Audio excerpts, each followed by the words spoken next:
So we're gonna call to order the board meeting for the Percy County Fire, Section District 8. It's July 14th, 2026. Looks like we have a quick meeting tonight, one of those summer meetings. So calling this to order, and is there any public comments? We'll move on to the chief's report.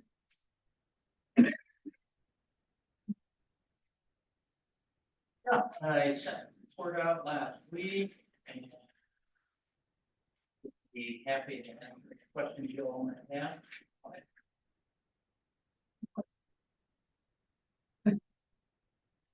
Yep. Big sentence.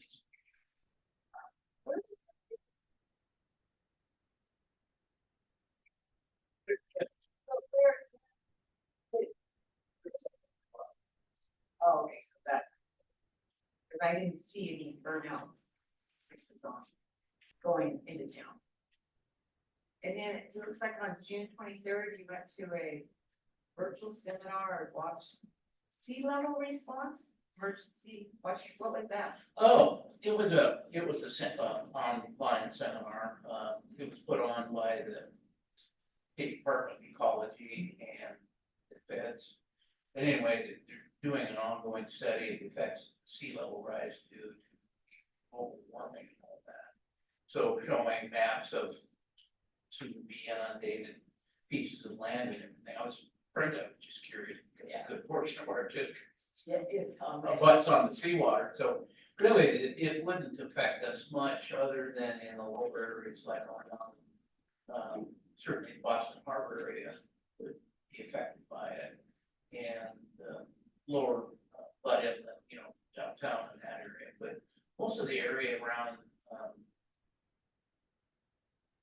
Fish Trap and Johnson Point are fairly high, above at least the immediate sea level rise. But it was interesting.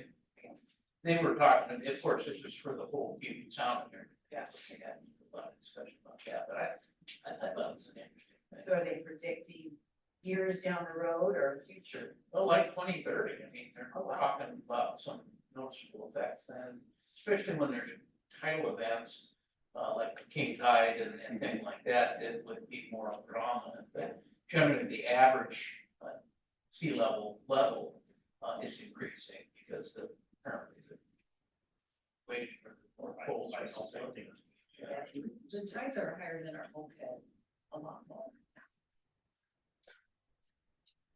It's eroding our bank, because it's higher. Yeah, actually, the study is being done to help communities plan for how to deal with that, moving occupied spaces back or building dikes or dams or barriers. It's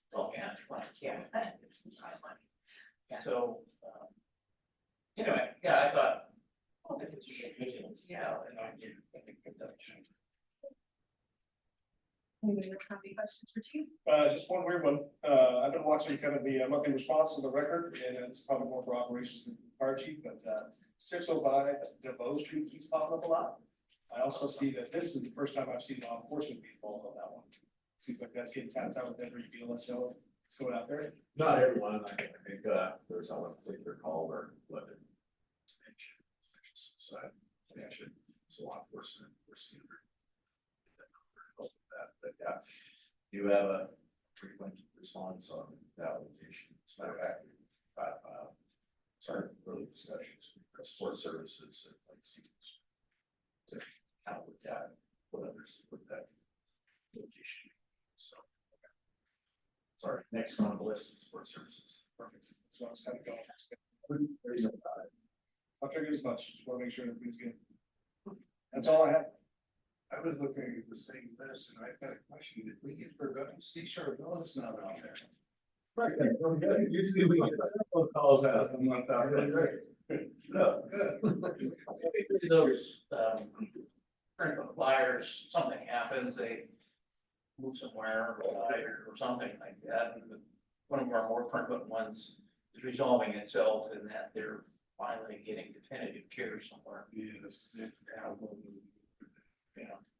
Yeah, I was surprised to not see it on there. This is a good thing. Yeah.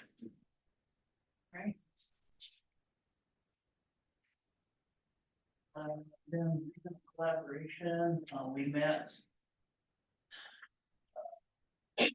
We have the two committees, we have the, staffing and labor committee, and we have the finance and administrative committee.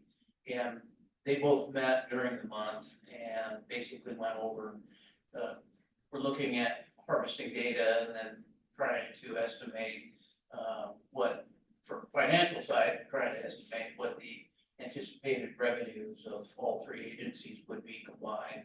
And then, comparing that with the estimated expenses for the next 5 to 10 year period, much like we do with our 5-year planning process, similar exercise. So we got some preliminary numbers on that, and in fact, preliminary numbers would indicate that there's enough revenue to pay for the expected expenses that we would see over that time, primarily due to inflation and COLAs and that.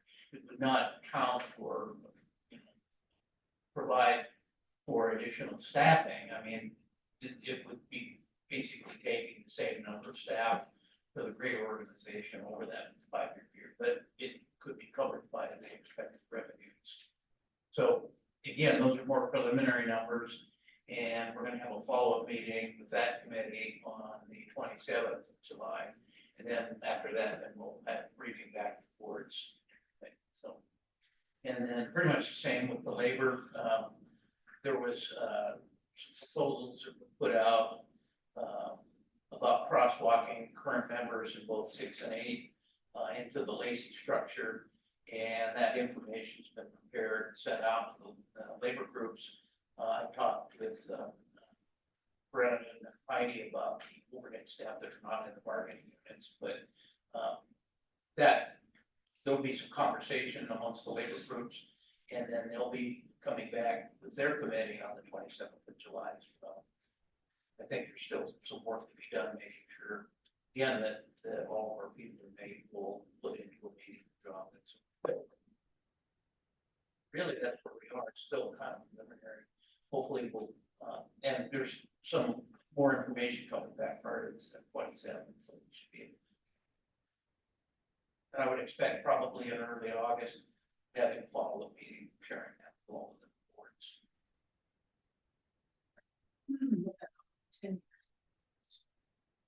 Really, Yeah, let's look like this. yeah.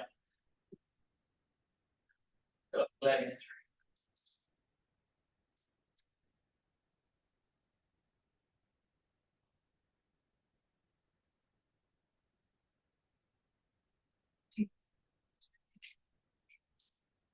Career wise, we are filled on all of our positions. We do have one member that's out sick. Better back with us soon. Volunteer wise, we did have one volunteer resign. I got hired onto a third position. Move along, but we did get one lateral, a lateral already certified. I volunteer, yeah, we're volunteer, we had one volunteer leave to get hired somewhere else, and then another volunteer. Stop it.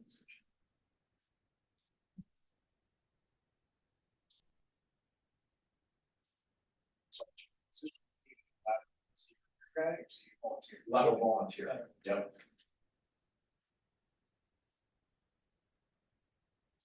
You have questions? Absolutely.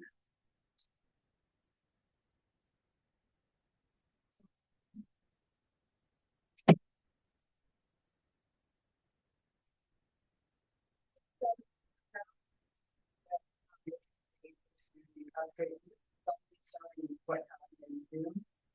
We've already done some things in July.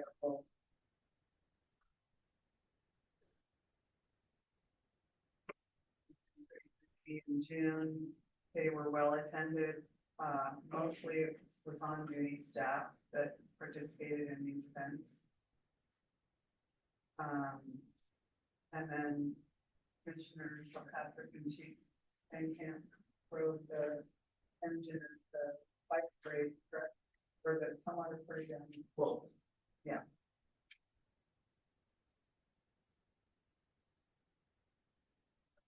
Question?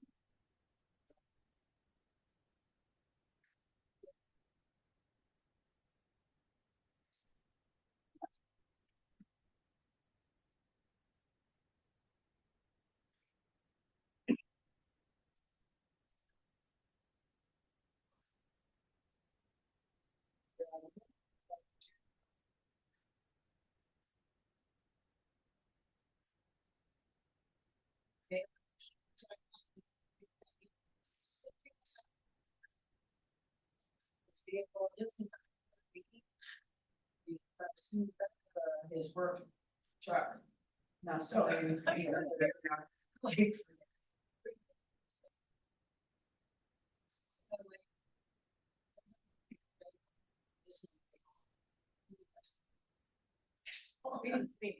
Okay.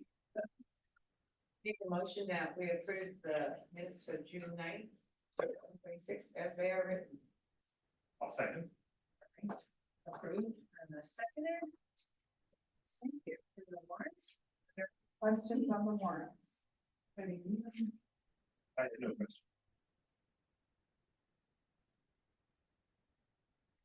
Make a motion that we approve the check register warrants as it is written. Second. Moved and seconded.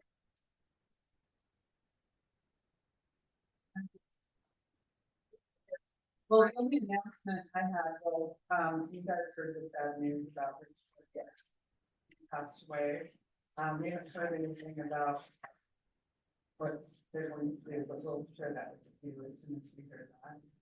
And then I did mention that the conference is coming up. It's still a little ways out, but it's there. I booked for, Dan, Jake, and Chief, and nobody else is. Well, because I'm gonna stay at my house in Spokane, or Okay, in Idaho. you didn't tell me if you were gonna go or not, so you Yes. need a registration. Okay, Sorry. that's okay, that's okay. What are the dates again, please?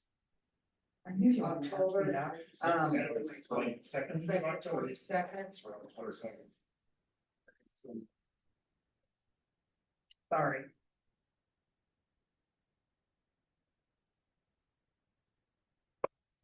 First through 24th. I will, So if they do the, snare one in Zoom, then I'd like to do that. Instead of driving into, otherwise I'm not gonna drive in unless. Okay, I haven't gotten any information on the snore yet, but it will be, Yeah. it's always the night before, so.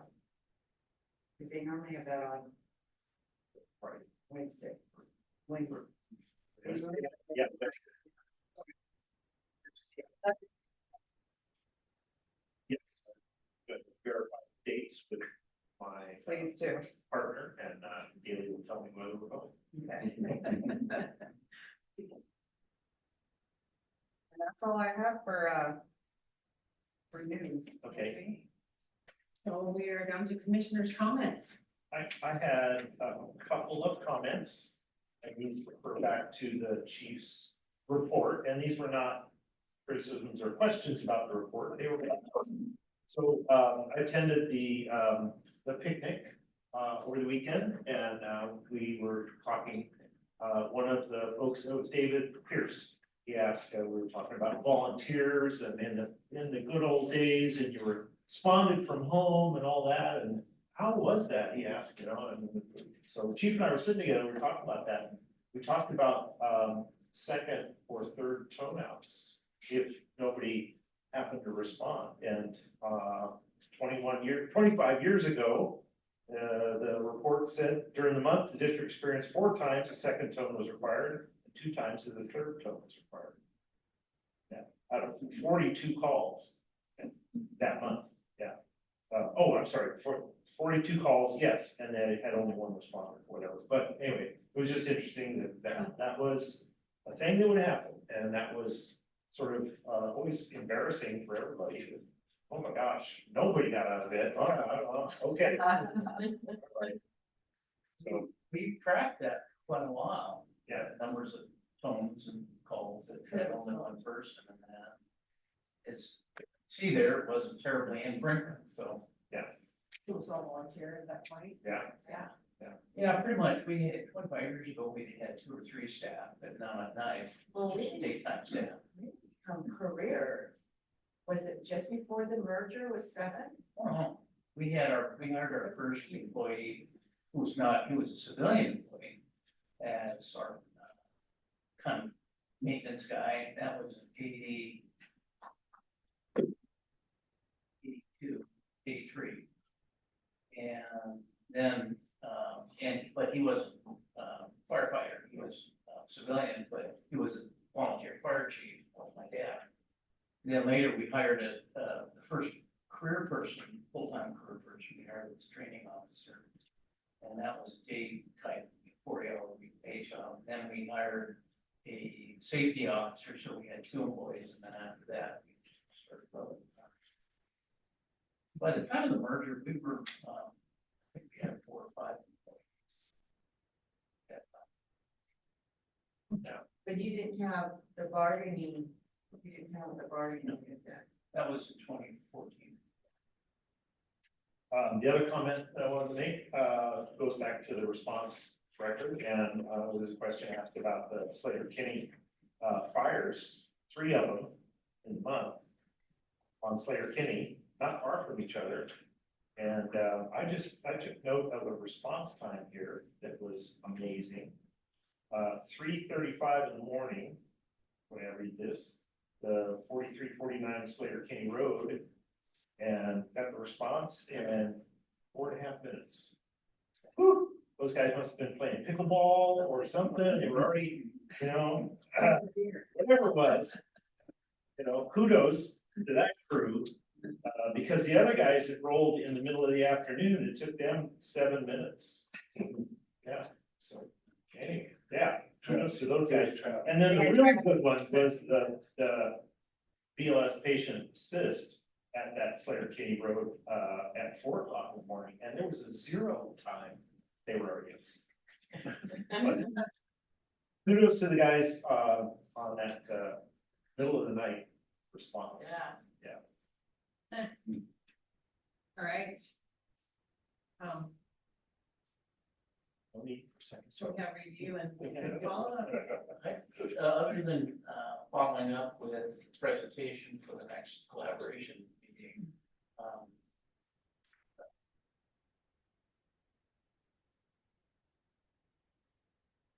Just to remind Doug to remind me. Oh, I'm gonna adjourn this meeting then. Thanks.